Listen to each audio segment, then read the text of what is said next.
I told you, we're going to hike to the top and then we're going to make a big loop around the whole city. Okay? Use the red rooms and then we're going to give you your entrance ticket, and you need to show you the entrance ticket with your passport.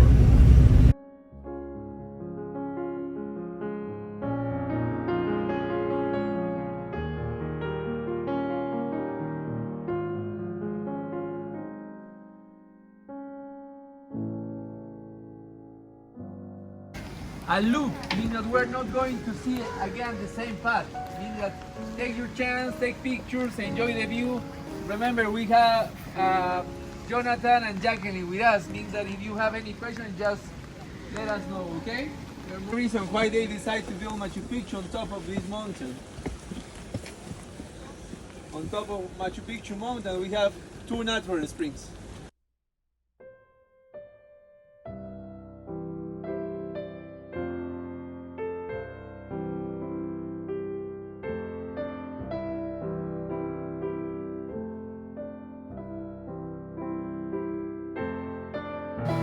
Almost at the top.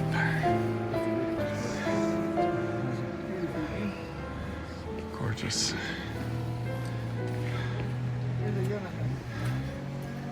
In December 23rd, the sun appeared there. That's why we call the Sun Gate. And if you have the chance to cover the famous Inca Trail to Machu Picchu, the 4 days, 3 nights, your first view of Machu Picchu is going to be from there. Normally you arrive to that area at 5 a.m. and the last campsite is like 1 hour and a half running from there. Means that that day the hikers start very early in the morning, 3:30, and they start to run to be the first one up. That's why we call the Sun Gate. The view sometimes is good, sometimes it's not, because the majority of the time is cloudy. But still, it's a nice experience. It's in a temple or a holy place. It was a kind of administrative center where the Incas used to have a little bit of everything, like a farming area, a living area, a religious place. Something like a small version of Cusco City, the capital of the Inca Empire during those days.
For a congress. He was a historian, and then he came back in 1911, and he was looking for a different city. He was looking for Vilcabamba, the last refugee of the last Inca.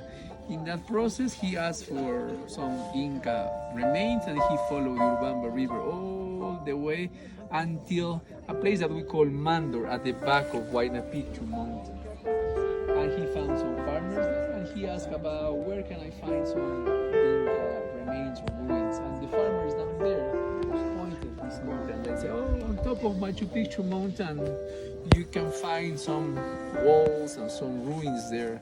If you can give me some coins, I can show you and can lead you the way. And then that's the way how Hiram Bingham arrived where the toilets was, and he found some farmers there. Means that's why we always say that Machu Picchu was rediscovered by Hiram Bingham because, or he's a scientific discovery because the people already know that Machu Picchu was here. And Machu Picchu is not the original name. We don't know the original name of this place. Actually, we don't know the reason of this place. There are many speculations about the reason of this place, but right now, most of the scholars are agreed that Machu Picchu was a resting place. Those kind of places that big empires need to expand empire. Means that from Cusco, if you have expedition to here and there is no Chinchero, no Ollantaytambo, probably took you a little bit more than a couple of weeks and a huge logistic to arrive to this area. And if there is no place to rest or there is no places to drink or sleep, it's going to be almost impossible to conquer the other tribe. But if every 30 or 50 miles you have a place to rest, that's something very helpful to conquer and to expand them. But once they conquer a new area, the Incas are going to build another trail, another tambo, and they are going to continue the expansion of the empire. That's probably the reason why the Incas built Machu Picchu here.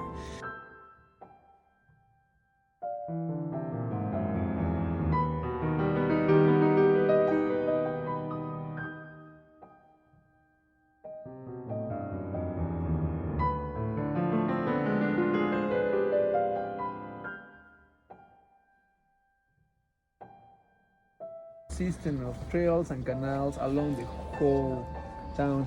Take a look to the right, you can see those terraces. Those terraces are not for farming. Those terraces work as a retaining wall to prevent erosion. Means that this mountain was pretty similar than the other ones, and they started to build terraces around and around. Another reason why the Incas built Machu Picchu here is that the Urubamba River is there. But then later you can see the Urubamba River on the other side. Means that the Urubamba River works as a natural protection. Means that if somebody wants to attack this place, it's going to be very difficult because look at how steep is the mountain. The only easy access to this place is up there. Right now you can see the Sun Gate. You see that saddle? Yeah. That's the famous Sun Gate. Remember? If you have the chance to hike the Inca Trail, the 4 days, 3 nights, your first view of Machu Picchu is going to be from there. Of Machu Picchu is the old mountain. Why they call the old mountain? Because it's the only one here. Well, it's not the only one. It was eroded by the time. And the other one is very steep, means that it's a young formation or a new formation, geological formation. The trail to reach the top is following the left side of the mountain. There is like a line of bushes. It's behind those bushes. It's like this. Once you reach the first terraces, the trail divided in two. To the left to reach the top, and then to the right to come back, like a number 9. 2 hours and a half approximately round trip. You reach the top of the mountain. That's tomorrow. Probably during the Incas time, the Incas used that mountain as a watchtower to control the access to this place. As I told you, the Incas used to have a lot of enemies for sure, because they conquered almost the whole Andean part of South America. Means that, yep, that's a possibility. The place was completely covered with vegetation, completely covered.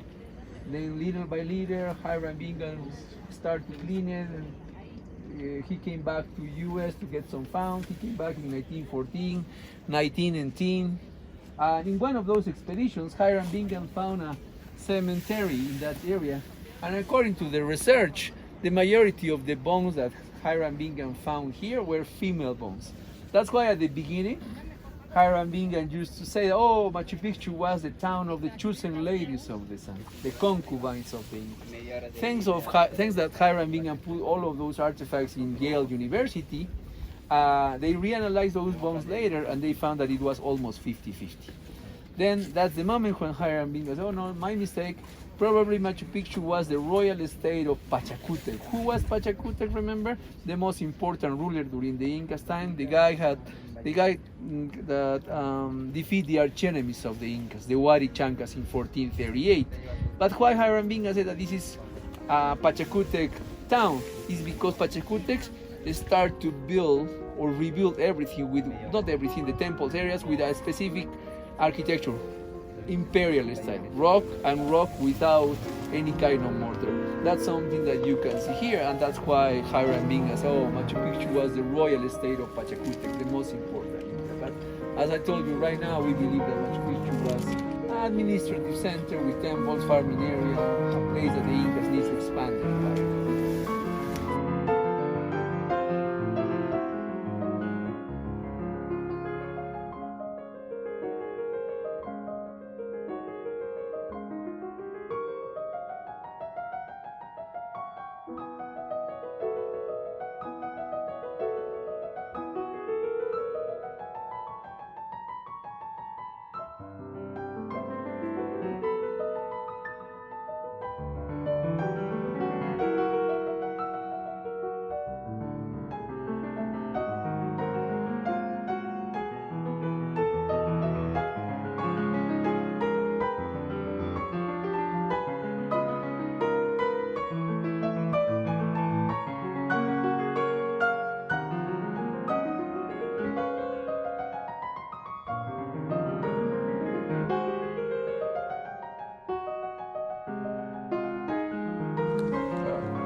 Sketchy poo. Look at him, Jeremy. You can't. I know they're plastic. You get a good photo?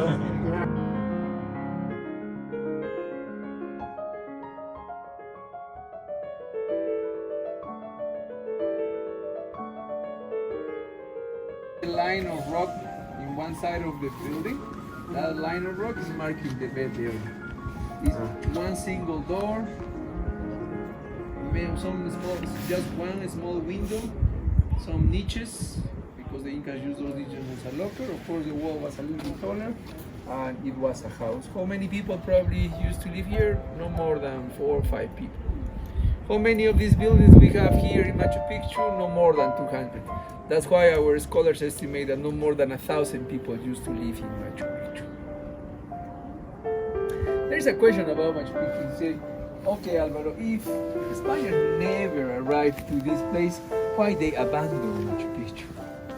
The thing is that when the Spaniards arrived, before the Spaniards arrived, the empire was collapsing because of smallpox and measles.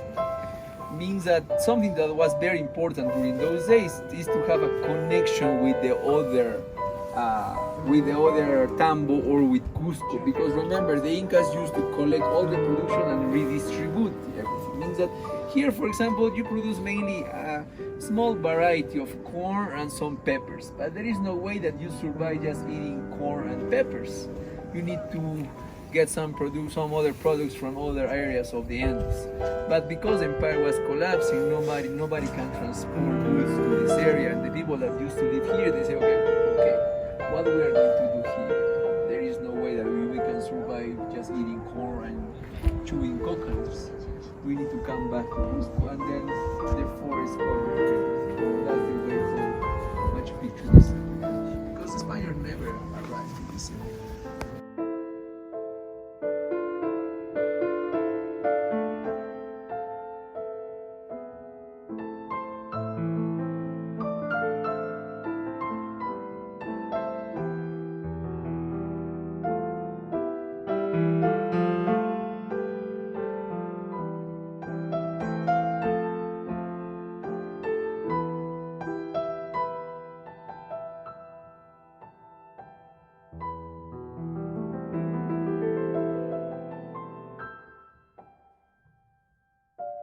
Rock and rock without any kind of mortar. Plus that, those windows have a trapezoidal shape, and the walls are leaning, which is very, very Inca. As I told you, remember, if you have the chance to see something like that, 100% sure that that building was built in the 1440s or 1450s by Pachacútec, the most important ruler during the Incas time.